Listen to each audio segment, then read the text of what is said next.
Al momento il conto dei danni ammonta ad 1.940.000 euro, in aumento rispetto alla prima stima di 1,5 milioni, e non credo sia ancora definitivo perché alcune azioni sono ancora in corso. Il report aggiornato del Sant'Artemio si concentra dunque sulle azioni di massima urgenza. Per le opere definitive si potrebbe aprire un capitolo a parte, anch'esso tutto da scrivere. La dimensione del maltempo delle scorse settimane sta nei numeri e quelli dell'ente provincia si riferiscono solo a strade provinciali e scuole superiori, che sono ambiti di competenza. 315.000 gli euro spesi per la pulizia dai detriti e dal fango con relativi sgomberi, oltre 1.600.000 l'importo per il pronto intervento sulle arterie, rimozione frane, ricostruzione scarpate rose, messa in sicurezza dei versanti da Castelcucco ad Asolo, da Pederobba a Cison. Le situazioni più critiche le abbiamo nella SP 248, nella 150, le abbiamo nella zona di Valdobbiadene con una frana in località Madean,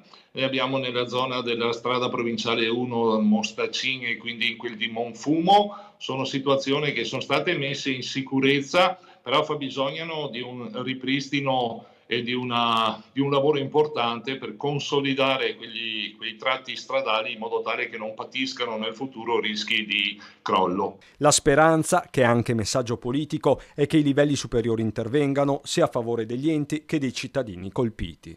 L'auspicio è che vengano messi a disposizione nel più breve tempo possibile dal livello governativo i fondi per ristorare i danni ai tanti cittadini e alle tante imprese colpite dall'evento alluvionale, e speriamo che vengano insomma in qualche modo ristorati presto.